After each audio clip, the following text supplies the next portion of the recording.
Hi, I'm KB with Nerdophiles. How are you? I'm well. How are you?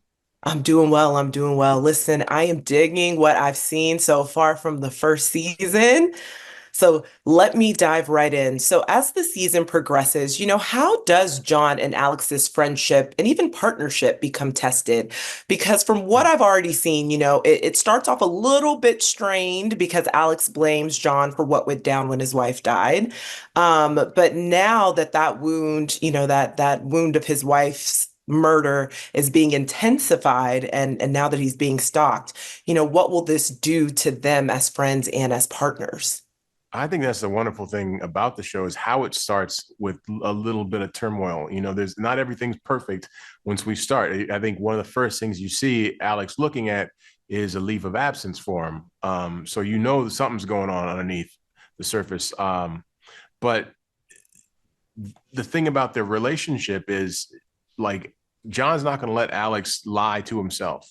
He's going to Mm. hold a mirror to him and say, "This is who you are. This is who you need to be. I need you to get on the right track." He's going to make sure he has that hard conversation with him, and that's the beauty of their relationship. They're not afraid to have those hard conversations with each other. That level of accountability is something beautiful to see. And I'm glad that you said that, particularly amongst Black men and friendships on screen. Just having someone, I think John is someone who can tell Alex hard truths.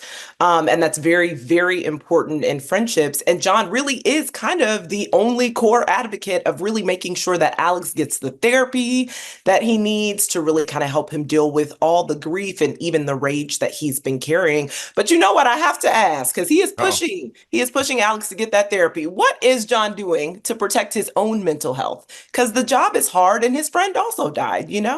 yeah, he definitely needs someone to talk. Like, what do they say? All therapists have someone that they can rely on.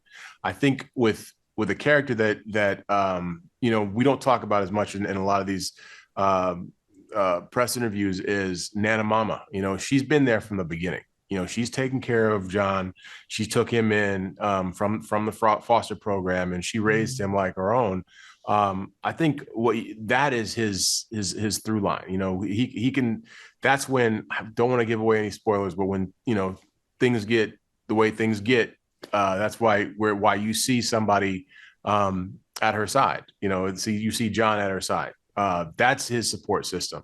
So that we definitely touched on that. I don't know what made it and what didn't make it to the final cut, but we definitely touched on that. I would say Nana Mama is his support system. Well, good. I'm glad he has one because, Oh, again, definitely. it is so Yeah. important for everyone to have one, and he really is concerned about his friends. But I was watching these episodes like, but John, I'm still concerned about you too.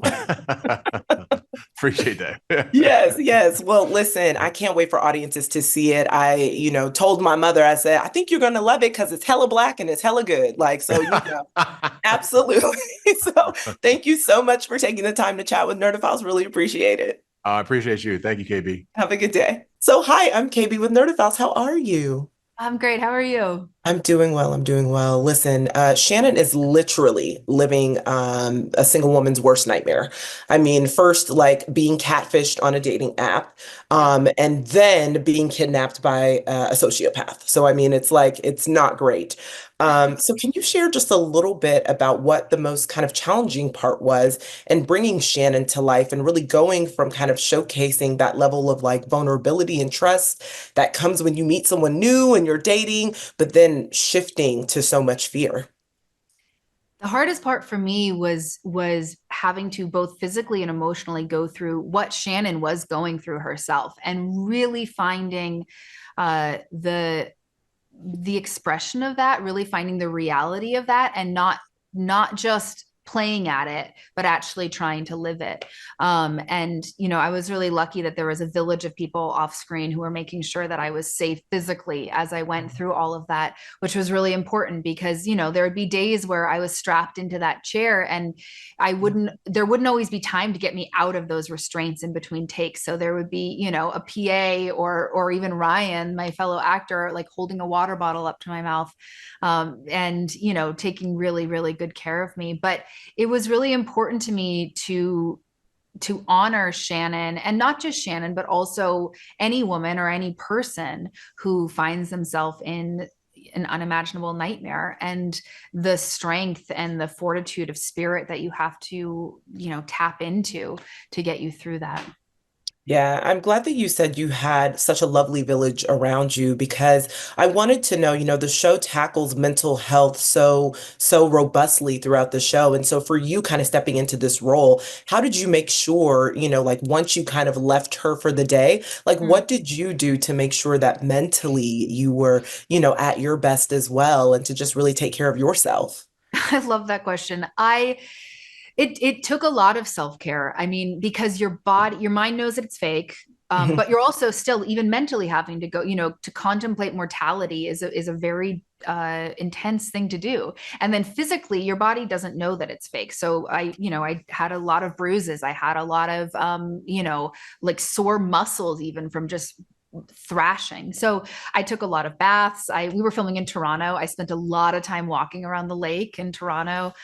Just a lot of, I'm an outdoors person, so just a lot of time out, even if it was cold outside. And then honestly, a lot of time talking to my friends and family, a lot of long FaceTimes and phone calls, and just touching in with what gives me comfort. So yeah, it again took a village off outside of set as well. Yeah. Yeah. Yeah, I'm glad for you that you had that because I often wonder when actors kind of do these really meaty and hard and honestly disturbing kind of Yeah. roles, I want to make sure that, because we are all just human beings that we're taking care of ourselves, for sure. Totally. So, Yeah. And uh, then also for me, just the reality of like, even though it was really incredibly hard, it's still just acting, right. and there are people who are actually every day going Mhm. through horrific situations, and they don't get to tap out, they don't get to go home at the end of the day. They're living it. So that also kept me really in check of like just mentally being like, okay, this is my job, and I'm acting, and I'm paying respect to those people who are not acting. Well, I will say that you give such a lovely performance. I definitely can tell that you were really honoring, kind of other survivors and victims in that way. And so I really can't wait for audiences to see the show. I mean, it is chilling, but I do think it's a fantastic show. There's so many deep layers woven in. And so just congrats and thank you so much for Thank taking the you. time to chat with Nerdophiles. Thank you. Thank you for your thoughtful questions. So hi, I'm KB with Nerdophiles. How are you both? What's up, Fantastic, KB? KB. I like the background. Yep, I Thank see you. you. Thank you. Listen, I'm digging the show. Thank you. So Ben, I have to start with you. When you first started to craft this version and world of Dr. Alex Cross for this iteration, did Mhm. you just pitch hella black and hella good? Because that's what I told my mama. I told my mama, watch it. That's Basically, so yeah. funny. So, I this was a little bit tongue in cheek, but when I had the meeting with them after considering whether I wanted to adapt it, I said I do want to adapt this for the television, but I do want to tell you what I'm planning. And I said, number one, this version of Alex Cross is going to be black, and he's going to be sexy. and and then I had obviously some more characteristics to that, but I wanted to make sure they knew that. And yeah, so and then we just built out from there, and I was really, I think that I was really drawn from the books. Mhm. I actually felt like I had an opportunity to do something that hadn't been done yet because I had the real estate of television. I have 8 episodes to tell a story. These movies were being trying to, make everything happen, and they did great, but it's got to be plot driven because it's a mystery. We Mhm. get the opportunity to give you a great mystery, but also a great character journey. Mhm. Yeah. Yeah, I will say the mystery is one of the best parts because you're on the edge of your seat trying to figure out what's going to happen next, like who's Mhm. connected to it. It's clearly much bigger than these three characters that we think it is, and so Yeah. that's something beautiful, really, really beautiful to see. But next, I'll start with you, Aldis. Alex Cross is a deeply kind of layered and brilliant, and, he's going through grief. He has so many different things going on. So for you, when stepping into this role, kind of what were the three most important traits that you really wanted to showcase about him? Oh, I think true vulnerability for sure. Mm, Being able to access that. But the perspective of said vulnerability, I wanted that to come off as a strength. So often we look at that as a weakness or something that holds one back, and really that's an access point to healing and an access point to being your best self is to be in touch with your emotions in a open and a safe way. So there was that, and there were things that were important to Ben and James Patterson in terms of presenting who he was, his intellect at the forefront. And for me, it was vulnerability. It was being able to impose without being imposing, how you Mhm. command a room and how you show. And then also the fact that he walks into a room. And the thing that I love is, regardless of where he's at, what he's doing, he has a conscious awareness of what's happening. He stands in his moral right, right? So he's very morally aware and just, but he's not going to apologize for that. He's not going to compromise on his morals for anybody or anything. He understands what justice is and what justice means to him, what justice should be in the face of seeing bad examples of it. And he's not going to back down from the responsibility that he has chosen for himself, which is to represent justice and to represent protecting his community the proper way. Yeah, I think it's a really, really brilliant adaptation from what I've seen so far. So don't spoil it for me. I haven't seen all eight, but Okay. I Where will you at? say What I episode?